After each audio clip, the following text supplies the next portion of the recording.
What is up, guys? Toss a coin here, and today I will be talking about an armor that will completely change how you play Valheim. You already know what it is. I'm talking about the root armor, and I'm gonna tell you why. But before we get into this video, only a minute fraction of you are subscribed.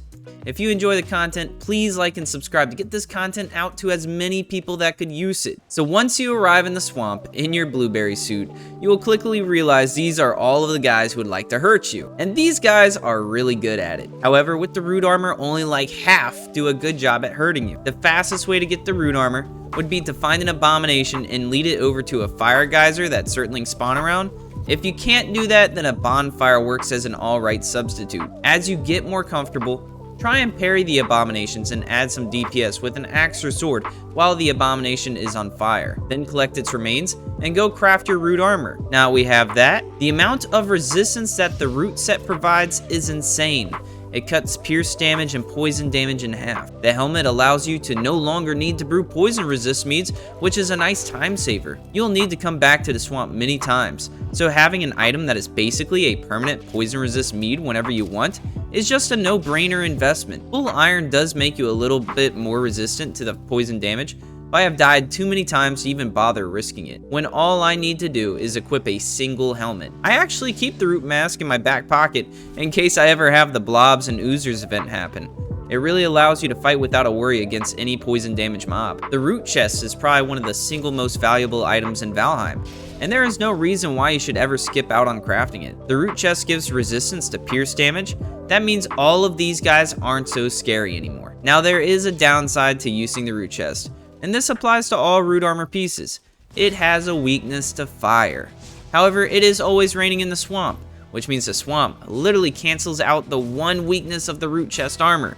The amount of fire damage in the game is actually fairly limited. There is the certlings in the swamp, the cultists in the frost caves, the shaman fulling, the torch fulling, and Yaglith in the plains, and lastly, the y'all in the Mistlands. Considering all of the monsters that do pierce damage, fire weakness is a great trade-off for how few mobs have access to fire damage.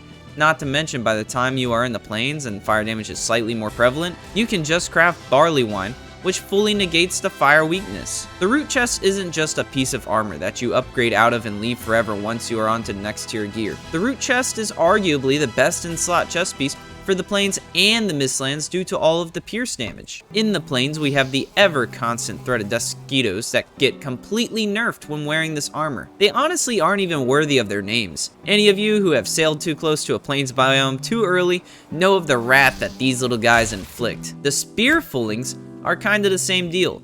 They usually are a threat because they will toss their tactical nuke of a spear at you while you deal with their buddies. But when you have that sweet, sweet root chest equipped, it is more like getting hit by an aggressive ladybug. The root chest dominates the Mistlands due to the sheer amount of pierce damage. As I said earlier, the root chest does so well in the Mistlands due to the sheer amount of pierce damage. Ticks, pierce damage. Seeker soldiers, a little bit of pierce damage, and seekers, you guessed it, pierce damage. My best armor in Valheim video looks at the damage numbers and compares it to other armor setups. So if you are curious about exact numbers, then I would give that video a view. The only rough matchup for the root chest in the Mistlands would be the y'all, but once again, barley wine exists, so it isn't really much of a problem. Enough with talking about the root chest, let's talk about that set bonus. Plus 15 the bows? This literally sets you up for success when entering the mountain biome. Your bow is going to be one of your most used items. Wolves pack a lot of damage, are quick, but don't have too much health, so the plus 15 to bows will really help you take them down before they even get close. The wyverns honestly get pretty annoying, and not having a bow can turn into a bad day quick if all you brought was a spear. Don't be that guy that tosses your spear off of a mountain. You'll be lucky if you get it back, and the wyverns and wolves will stand around and wait for you to pick it back up. The root armor set bonus just makes this biome so much easier, especially if you haven't been using your bow all that often. The main downside I see to the root armor set is its minus 4% to its movement speed. However, I don't see this as much of a problem because your iron tier alternative is a minus 10% movement speed, and that movement speed applies to all of the game's heavy armor options. I would also add that it can be rough to fight the cultists in the frost caves due to your fire weakness and lack of barley wine at this point, but just play those caves like a Skyrim stealth archer with your plus 15 to bow set bonus and you should be fine. If the swamp is your least favorite biome, then I would try attaining the root armor set because it honestly changes your whole experience when you don't have to worry about level 2 Draugr archers or oozers ruining your day. Let me know what you guys think in the comments. Do you think root or iron is better for armor? I look forward to seeing what you guys say. As always guys, see you next time.